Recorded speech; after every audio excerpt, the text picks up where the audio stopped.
Do-do-do-do. Bum, bum, bum, bum. Bum, bum, bum, bum. Bum, bum, bum, bum, bum, bum, bum. Hey, everybody. It's time for Sing Along Coffee with Scott Adams.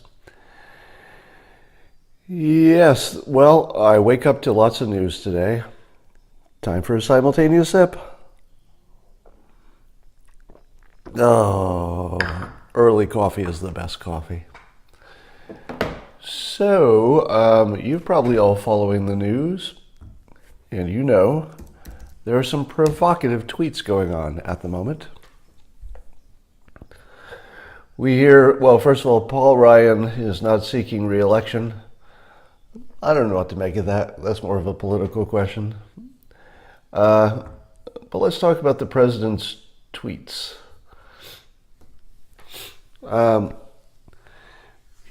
Tweet number one from the president. Let me read it. Shh, quiet.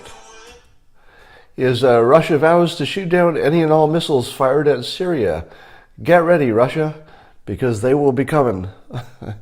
Nice and new and smart. Smart.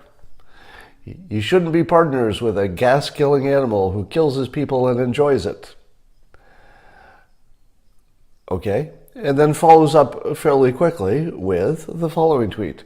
Our relationship with Russia is worse now than it has ever been, and that includes the Cold War.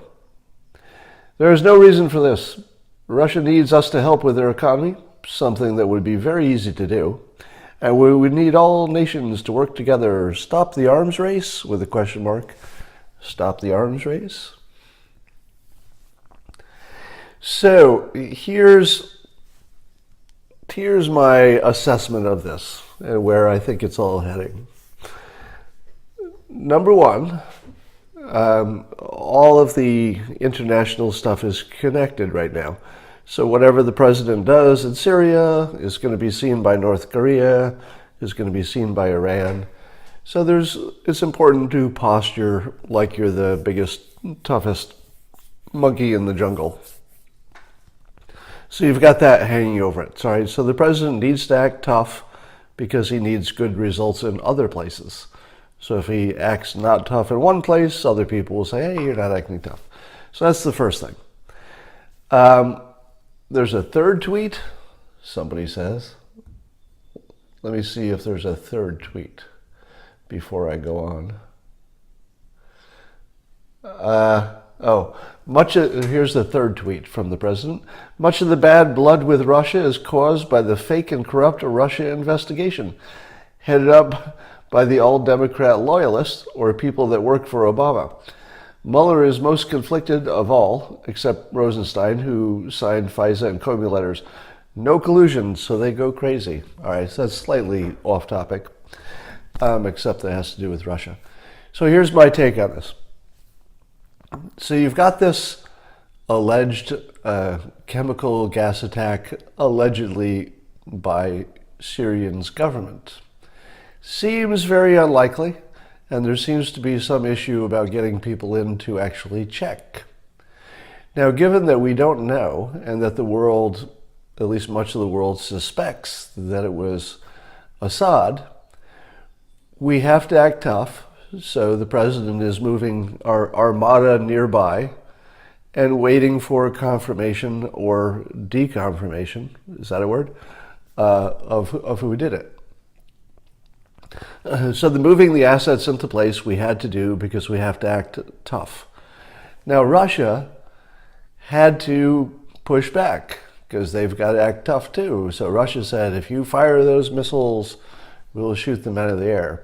Well, that caused the president to have to talk tough. So he said, watch out, Russia, our missiles are so fast and smart that you won't even see them coming. All right, so far all we've had is everybody saying what they're supposed to say in this situation. Assad is supposed to deny it. We're supposed to talk tough until we find out what's happening. Russia is supposed to talk tough. So everybody's just sort of doing what they're supposed to do in this situation. I don't think the president has decided about shooting or not. But here's what's interesting. Russia said that they would shoot down the missiles, but they said more than that. They said they would shoot down the missiles, and also they might attack whatever they were fired from, which could be cruisers or battleships or, I suppose, aircraft. Now, if Russia were to attack our aircraft or ships at sea, chances are that's hard to contain. That's real war. And you notice that the president's tweet did not threaten Russia's assets.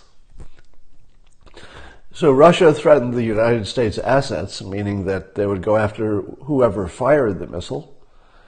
And Trump's tweet was more about the missiles being good. So Trump did not say, and if anybody fires back at us, we'll go back at their source. So he didn't say that. So in the war of words, he did not escalate. So the war of words went burp, burp, burp, burp, burp, and then the president went burp and brought it back a level, and then he retweeted, hey, why can't we be friends? So he's already softened it twice, I guess you could say. Here's what I expect to come out of this. I expect that we will not have a confirmed identification of who did the chemical attack. And if that happens, the president has now created a situation in which he can back down. Because he's gone in so strong that if it turns out that he can't confirm who fired the gas, and it just makes sense to let it go because you just can't confirm it, he would not be backing down in a wimpy way. He would be backing down from the strongest possible position, which is something you can back down from. So backing down from a weak position just makes you look weaker. Backing down for a super strong position, which is how he's going into this, gives you the flexibility that you can say, okay, well, had this been confirmed as the Syrian government, we sure would have sent some missiles in there and they would be smart and nobody could stop them. So it's roughly the right setup for this situation. Now, the scary, dramatic thing to overlay on top of this is that I can't imagine a president who would be more angry than this president is right now. So you've got somebody who has the nuclear codes, and his personal lawyer just got raided. And he just went through a couple of weeks of Stormy Daniels and Karen McDougal. So the president's had some events with the resignations and everything that would make anybody pretty mad. So pretty mad.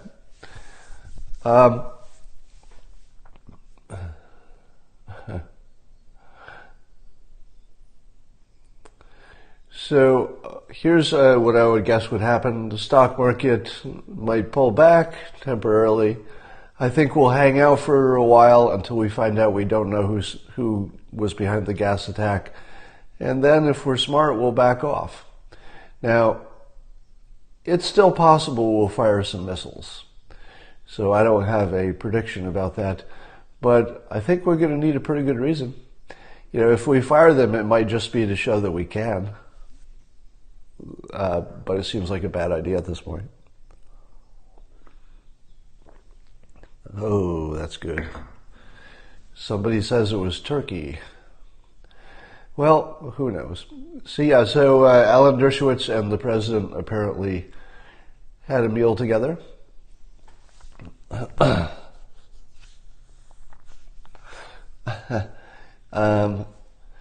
So I'm going to agree with Preet Bharara, is that how you say his name?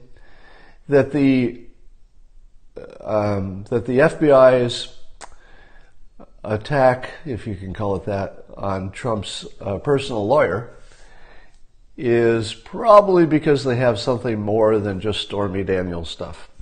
So they must have something more than that. But here's the problem. They wouldn't have more than that except for Stormy Daniels, except for the president is the president.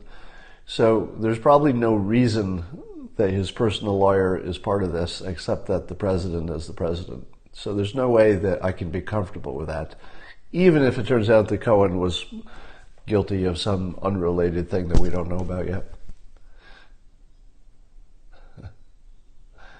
Well, the guy who made Beetle Bailey is not alive, so if he got on Periscope, that'd be quite a trick.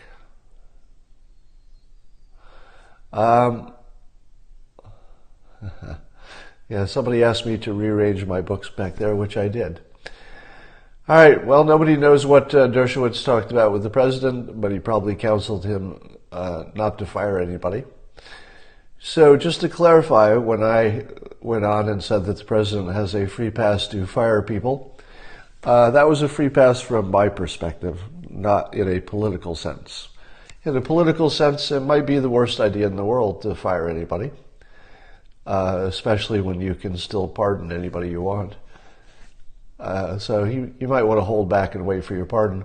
But should he fire anybody, I just want to clarify that I would personally be okay with that and I would support it, but that doesn't make it a good idea.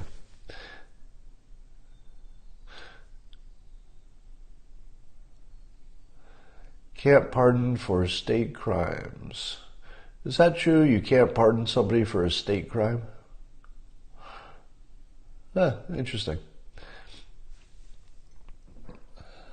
Somebody's saying yes, you can. I guess we need a confirmation on that. I thought the president's pardonability was pretty thorough, but we'll look into that. It's interesting that we don't know the answer to that question, whether he can pardon for a state crime.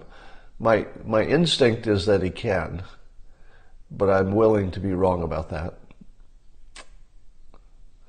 Yeah, I thought the pardon was absolute, so that's where I'm leaning right now. All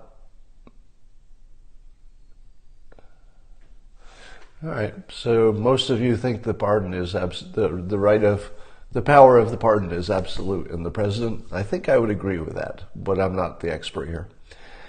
All right. I don't have anything else to say today. So the summary on the Syria stuff and the tweets is that the president has to push back until they find out who's behind the gas attack. Russia has to push us back. We've said our words. Everybody's acted strong. Now everybody can back off if they need to, based on the facts. So I think we're fine. I wouldn't be worried too much about the events of today. So calm down, everybody. I don't expect a war with Russia. And I'll talk to you later.